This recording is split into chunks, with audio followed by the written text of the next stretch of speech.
Hey everybody, this is Texan Abroad. Thanks for visiting Galveston Cruise Review's YouTube channel. You know that normally here in this space what we'll do is we'll provide a fairly short and focused video. Maybe we'll go through a part of a cruise ship. Maybe we go through part of a hotel that you would use before or after your cruise. Sometimes certainly we talk about shore excursions. What I want to do today though is a little bit different. What I want to do today is sit here in my suburban backyard in Texas and just talk to you. In particular, what I want to talk about is what some of the suite perks are on Royal Caribbean and whether it's worth it to pay extra for those suite perks instead of just getting a regular room. When I'm talking about suite perks, what I'm talking about are the perks that happen if you're in a grand suite or higher. I'm also talking about the perks for the ships which sail out of Galveston.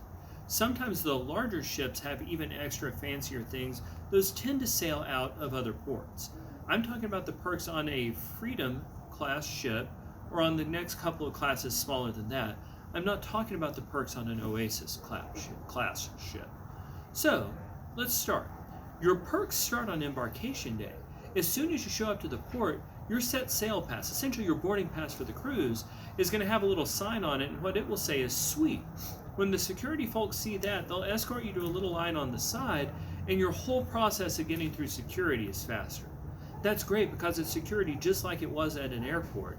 So you don't get to skip that, but you do get to go through a shorter line. You'll then have a little bit shorter line as you go to talk to a check-in agent, and that's great. And then finally you get to board the ship first. I know that's always a huge factor to me because I want to get on that ship as quickly as possible, and I want to go and I want to start having fun. Once you're on the ship, the perks continue for the rest of the trip. For example, you've obviously got a larger room, although there are several ways you might book larger rooms.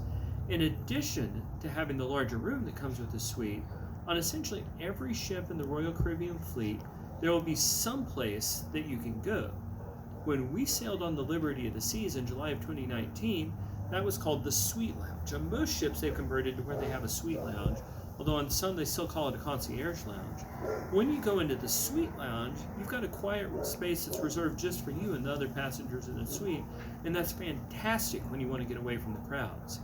In addition to getting away from the crowds, you have a food and beverage presentation every morning. They've got a fantastic continental breakfast. In addition to the continental breakfast, you've got heavy hors d'oeuvres every evening before dinner. You've also got a cocktail reception. But perhaps the biggest perk of staying in a suite is that the concierge is there.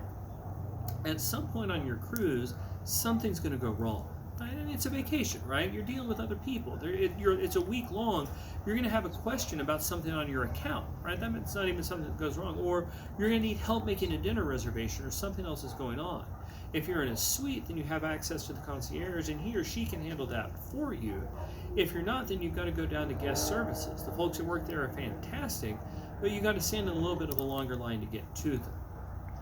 The other advantages of being in a suite are things like they make sure that you have robes in your room. They make sure that there are other little things that go to it. But you get on the ship sooner.